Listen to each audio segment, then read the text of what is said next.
All right, welcome everybody. Welcome back to our first gyro training session for 2020. I hope you've all had a great break. Today, we're actually going to go through the iGyro design portal. And this is a way for us to structure the way that you're requesting designs from your designers. So that can be via our service hub, or it can be an in-house designer or a contract designer. Either way, that'll work. All right, so I'll just pick a job. So I've just got a test job here that I'm working in. And we'll just take note here on the tasks tab that this is just a brand new job. There's only one task entered here. All right, so the process here is for a sales consultant or someone in that role where they're initially discussing new designs with a new client. And we'll find the design portal on the attachments tab here.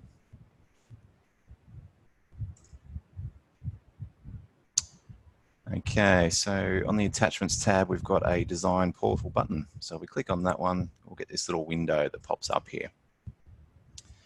So what we have here is a few options that we can select. Let's get rid of that for now. So we've got a home design order form upload and a prelim services agreement. So originally this was one step, but we split that up into two. And the reason why you might want to do these separately is that you might not be ready to complete your home design order form with a client. We don't have all the right information from the client to go ahead with that just yet. But you may be confident enough to get the client to sign a prelim services agreement, which means they can pay some money and start working towards getting a contour survey. And that way you can start the design of the job a lot sooner.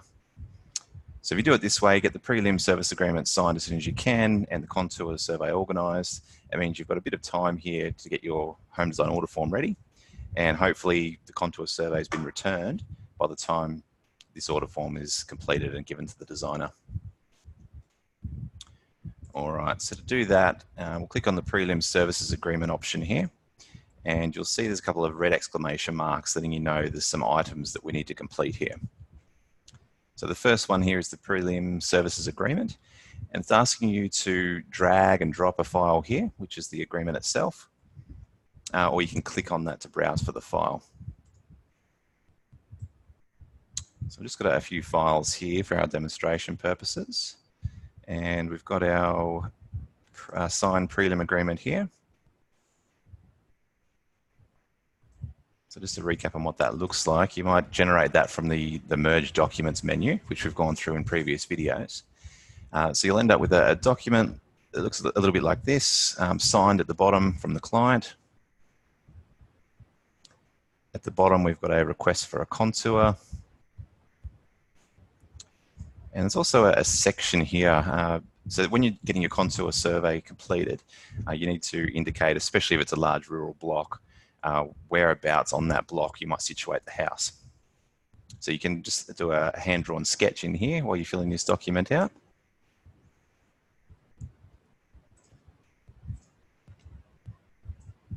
All right, now I'll just drag that signed agreement onto here.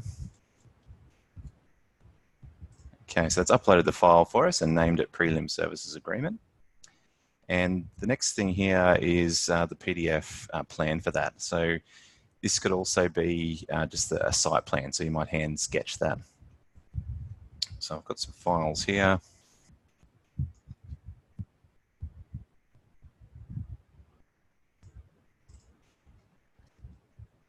So this is the one I'll upload in that place. So this one looks like it's actually almost a contour survey where they've drawn a house on here, just to give you an indication of where that is.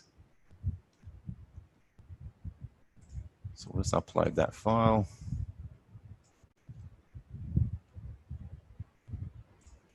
Now, in the case of this prelim services agreement, you may not have any notes to add with this. So this is a section here to add notes to go along with these files. So for the prelim agreement, you may not have any, but you just add a note by clicking this plus button, and you can type into each one. All right, once you're happy with that detail there, there's a confirm request button here. You'll notice you've got that little red exclamation mark indicating that you haven't completed that request yet. So if we click on confirm request, Okay, it's just prompting you here saying that if you proceed here, all these details will be locked. So you can't come back and change it at a later date. It's just so that anyone else in the business that's relying on this information won't have that information updated on them. All right, so you'll see that all grays out, so we can't make changes to this anymore.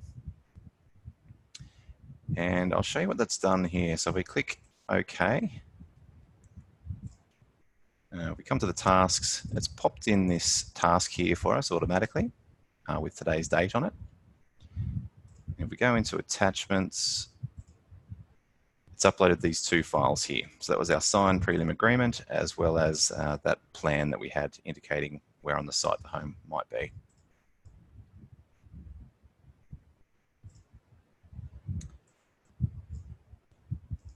All right, so in this instance, we've signed the prelim agreement. So you might have your accounts team mark off that they've received a prelim services payment as well. So if we mark off the prelim service fee paid,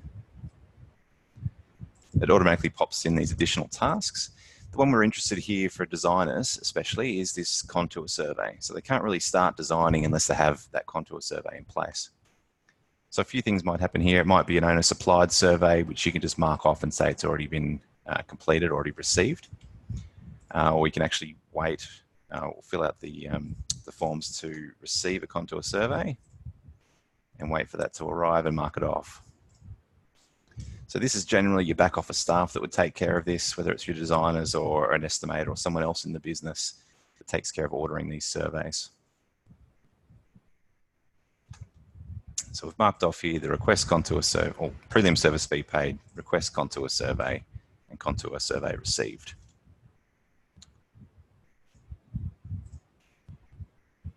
All right, so really the next stage that we're waiting on here for a designer is to have the home design order form completed. So again, that's a mail merge document. You can print that out from the merge docs menu. And here's an example of what one of those look like.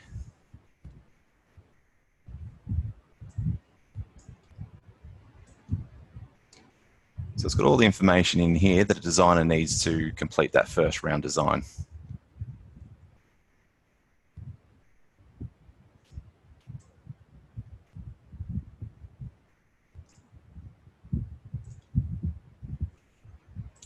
All right, so again, I will drag and drop that onto this HDOF area. All right, this next section here is after a PDF plan. So I've got a file here to show you. So this is an example of a marked up plan you might provide to a designer in the first instance. So this looks like it's a design straight from our design library with hand-drawn numbers all over this. So you could very easily just start off with a sketch, I guess, as well, and it would have the same effect, especially for that first round design. Now, I'll just zoom in a little bit to show you that. See, what they've done here is they've labeled certain things. So there's a number 1 here with an arrow pointing to a section on this plan, a number 2 with another arrow, number 3, and so on. So the idea behind that is that you'd number this instead of making it hard to read by writing notes all over this page. You can do that directly in here. So you'd correspond each of those red notes with one of these items here. So you describe that point 1, describe your point 2, describe point 3, etc.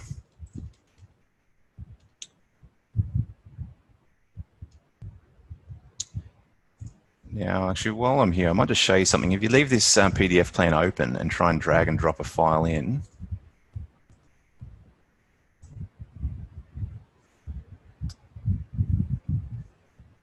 oh, that happened to work for me. I was hoping that would error out. Sometimes what will happen is you'll get an error message saying you couldn't upload that file if the file's already open.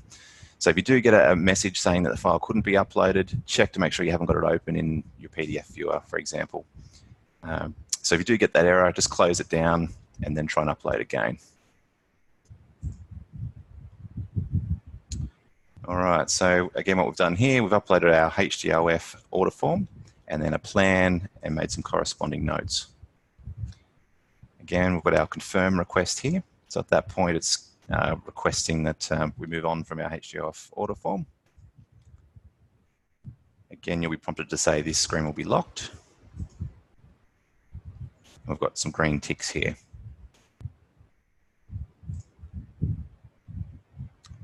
So we have a look here. We've uploaded the files here. We've got our HDOF form and we've got our plan that corresponds with that. And our tasks have been completed here for the upload. And because we've already received the contour survey, it's automatically requested the first round design from the designer. And it's sat here, or this task is here with a design round 1 with a due date of the 24th of the 1st. So at this point, the sales consultant's not doing too much, just waiting for the designer to complete this round. And your designer will use this portal as well. Just a thing to note, when you're working in this design portal, make sure you save any changes that you make. Because if you do go off to another job and don't save, you'll lose anything that you've created in that design portal. So back to here. So the designers will use this as well, and they might print this out. There's a mail merge request option here. So that'll go through and generate a mail merge document and essentially give the designer a checklist of all the points to work through.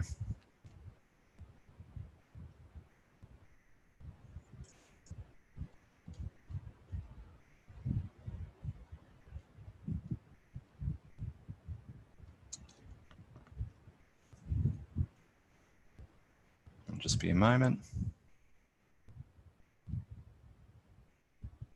So here are those notes that we've created. And that's very easy for a designer just to print out and have on the desk to mark off as they're working.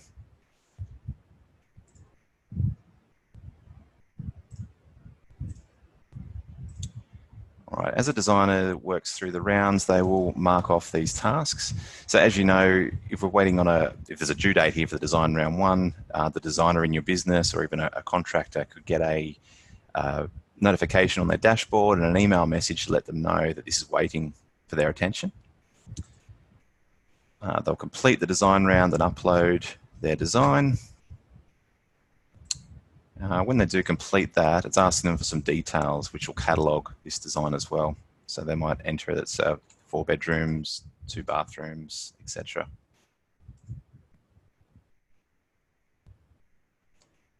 All right, so again, once that's complete, as you know, there's notifications that fire off to the sales consultant to let them know that that design has been completed and should be presented to the client.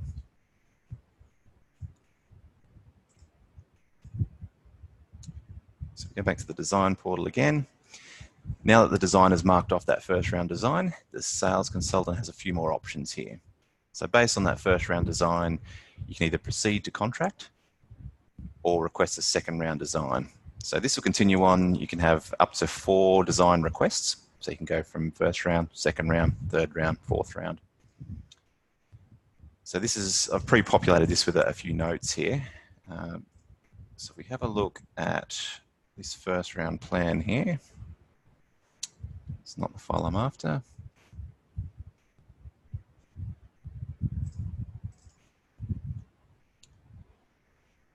Okay, so here's the completed first round design and marked up for the second round.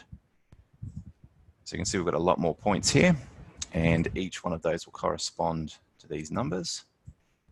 So I've only done the first 6 in there. So have a look at here, for example, we've got point 2 pointing to these 3 things here, which corresponds to this option here, which says all posts to be 140 by 140 hardwood. So when you're adding notes, it's very easy to accidentally number something out of sequence here or type something incorrectly into this list here. And what you can do is just rearrange them in here to suit. So it saves you trying to rearrange or scribble out all these numbers on the form that you've already filled out.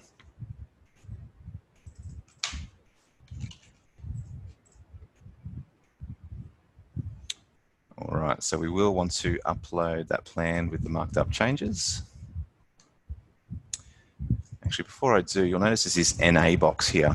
So you can tick that box to say we don't need a plan. So maybe you've got one very simple change that you can easily describe in the notes, or maybe you've got no changes. You're just progressing through to a contract.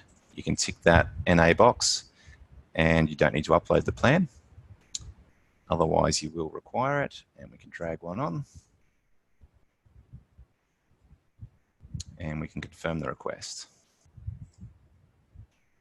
Again, we'll lock that section down. We've got our green ticks.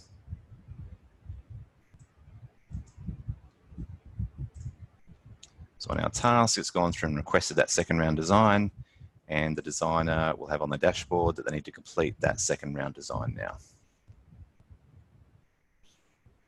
And in the attachments, we have our second round design changes plan located here. Tim, can I just pause you there for a minute? Sure. The designer getting the notifications is all contingent on the designer being added in business contacts. Is that fair to say? Yes, it is. Yeah. So you probably notice here, this test job doesn't have anyone loaded. So it's contingent on having a designer here. So you'd add a business contact.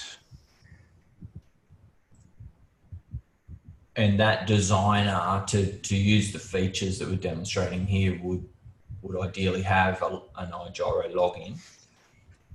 Yes, that's right. So they would, to get these features, they would need to be able to log into the software. So they would need a login to Gyro. So you need to create that for them. So what's being described here is a great system of interfacing a contract designer with contract sales roles or even direct employed sales roles. But by putting that system in place, everyone's got access to a common database and the business owner can track the progress of work. So the starting point for everything we've described here is adding the designer to the job, and you can actually have a default designer come in at when a new job's created. Is that right? That's right. So most people, when they have their user account set up, they would have some defaults in there, including the sales consultant. So when the sales consultant creates the job, their name would be added automatically in the business contacts. And each sales consultant should have a default designer as well. Yeah. So the designer should be added to that business contacts tab, and you shouldn't need to think about those two roles. If that's not happening, we just need to go back and adjust the default so that your usual designer comes in every time a new job is created. Exactly right. So there's only one default, so that default person would come in. If it's if it's a different person, then you just delete that person out and put a new one in. Perfect. Thank you. No problem. So again, so if the designer is working through this system, so this is all locked down, so it can't be changed, as we discussed earlier. So I've just generated that second round changes. And again, they just use this as a checklist to make sure they've worked through all those items that the sales consultant has added.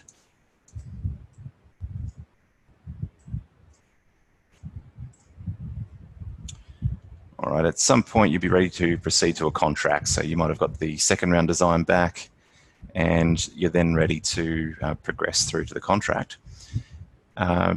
So again, here you can mark the PDF plan as NA. So if you didn't have any changes to proceed to contract, you would tick that box. If you did have changes, you go through the process and mark up your plan again and put all of your notes in. This next one here is just asking you to confirm the design type. So you choose whether it's a custom design or maybe it's one of the standards. And most of the time you might have a standard, but it's a modified standard. So you tick that box. And this is just to confirm that you've looked at this detail.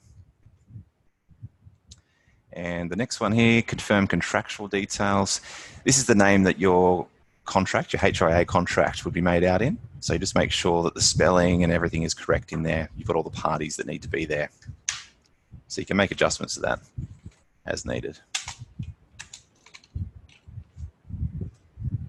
And once that's right, you would tick the box, confirm the request, lock everything down, and okay. So you'll see here we've got the 20 on contracts ordered. So the next person in your business or someone in your business would be set up to receive the notification for ordering contracts, and that would progress through from this point.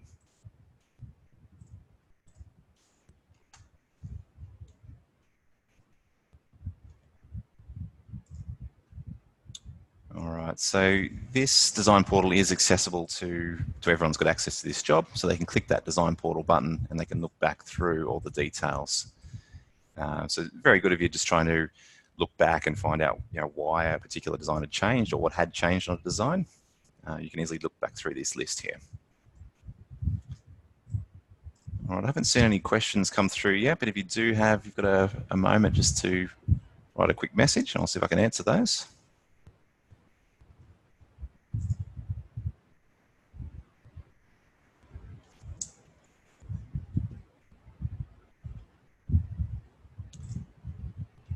So we haven't got too many questions there, so that's a wrap on our design portal. If you do think of some more questions, please get in touch and be happy to answer those after the webinar. All right, thanks for attending everyone. See you next week.